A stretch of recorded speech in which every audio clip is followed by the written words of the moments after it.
The Matrix Resurrections recently released, 18 years after The Matrix Revelations in 2003. But what many people don't realize is that another Matrix movie also released in 2003, one that got a much better critical reception.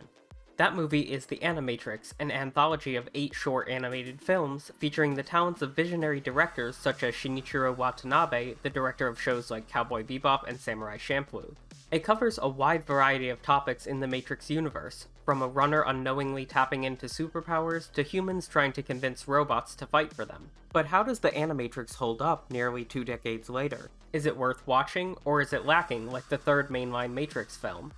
I'm Matrix, and in this video I'll give you a quick overview of the shorts included in the Animatrix, as well as rate how they fare both visually and narratively.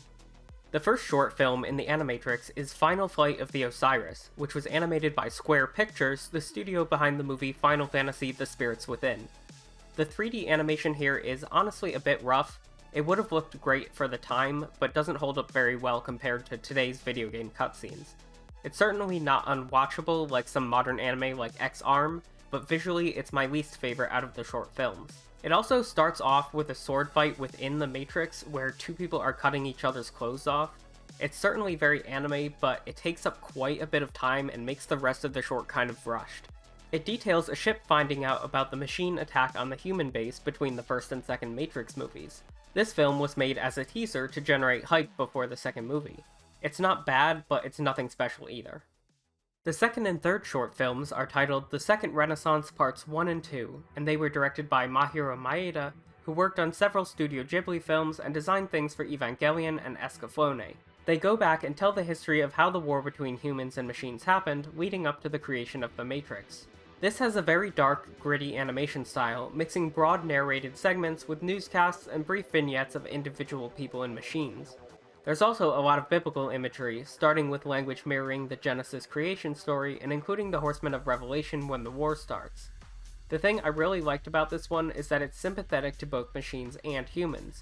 You see the cruel actions of humans against machines, but you also see machines retaliating just as brutally. The second Renaissance is really compelling, but it makes me wish we could have an entire origin movie. The short is so condensed that it could really benefit from being more spread out and showing more things rather than relying on narration.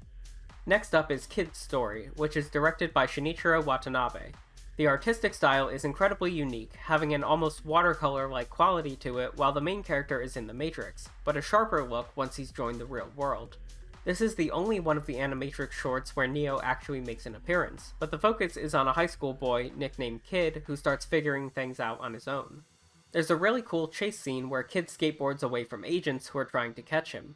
In general, this short has the most interesting visuals, it just struggles a bit with the writing. It goes from Kid just starting to question things online to fighting for his life in a very short span, skipping all of the implied correspondence with Neo in the middle. However, the end of the short does add a cool new element to the lore of the Matrix, which I won't spoil. The next short is titled Program, and it's written and directed by Yoshiaki Kawajiri, the director of Studio Madhouse. This one is about as anime as it gets, as it opens with 2 people in a simulated samurai battle program. During this program, one person tries to convince another to return to the Matrix and give up on the human cause of freeing everyone. They battle each other as they argue, testing their resolve with both words and blades. I think this short really takes advantage of both the anime medium and the ability of programs to simulate anything. And unlike most of the other Animatrix shorts, it doesn't feel rushed. The purpose of it is to resolve a single conversation, and it accomplishes that very well. Plus, the action sequences are top-notch. After that is World Record, which takes things in a very different direction by focusing on someone who doesn't actually know that the Matrix exists. This film was also produced by Madhouse under Yoshiaki Kawajiri and Takeshi Koike. In the short, athlete Dan Davis is attempting to do a world record 100-meter sprint after his previous record was disqualified for drug use. As he pushes himself further and further despite the warnings of his friends, he unknowingly breaks the limits of what is humanly possible and discovers the truth of the world. This short has a very limited color palette, with mostly black, white, and gray with occasional splashes of other colors to highlight important elements. The animators intentionally used a deformed style for the characters, which emphasizes their bodies as they run and get pushed to the breaking point. The next Animatrix short is Beyond, and it's actually set in Japan within the Matrix. It's written and directed by Koji Morimoto, founder of the studio 4 Degrees Celsius, who also did animation for films like Akira and Kiki's Delivery Service. Out of all the Animatrix segments, Beyond is the one that looks the most like a traditional anime episode, complete with a very vibrant main character. In this short, a woman is looking for her cat and stumbles upon a haunted house, which is caused by a glitch in the Matrix. She and some local kids are amazed by the house's properties until programs are sent in to fix the glitch. I like this short a lot because it tackles a concept I've wondered about, what happens when ordinary people find flaws in the Matrix, and because it's a lot more focused on telling a story through the experience. There's no narration or lengthy conversations on how things work. The film shows us what's going on instead of telling us. The second to last Animatrix film is a detective story. It's written and directed by Shinichiro Watanabe, and that's immediately apparent by the fact that it's done as film noir. There's a strange blend of futuristic technology with 1930s Art Deco aesthetics. It doesn't look anything like the world of the Matrix from the movies, yet Carrie-Anne Moss's Trinity shows up in it. It's unclear whether this short is just non-canon or if it's an alternative server of the Matrix or something else entirely. In the short, a detective is hired to find the hacker Trinity, and gets mixed up with agents on the way. It's pretty straightforward and has a cool expansion of the Alice in Wonderland imagery we got in the first Matrix movie.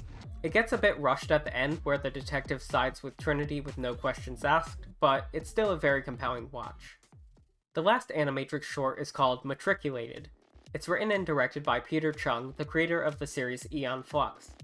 Visually, it reminds me a bit of the film Atlantis: The Lost Empire, though I can't quite put my finger on why.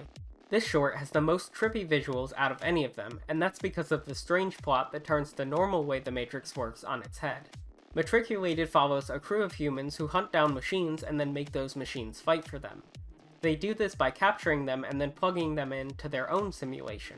It bombards the machines with strange images, and according to the short's description, is supposed to teach the machines the human qualities of compassion and empathy, in order to stop them from following their search and destroy mission. There are a lot of interesting world-building elements in the short film, including showcasing new types of machines, and things like having a small monkey as an early alert system. Overall, the Animatrix is well worth watching nearly 2 decades later, and it's definitely much more enjoyable than the third Matrix movie that came out the same year. It's a visual treat where no two animation styles are alike, and it expands the universe in exciting ways. Its biggest flaw is that it's simply too short. Most of the concepts could be a full movie, yet they're all under 10 minutes, which means many feel rushed. Overall, I'd give the Animatrix an 8.5 out of 10. Thanks for watching. If you enjoyed this video, please consider liking and subscribing for weekly content. I'm Matrix from Matrix AM, Anime, and more, and I hope you have a great day.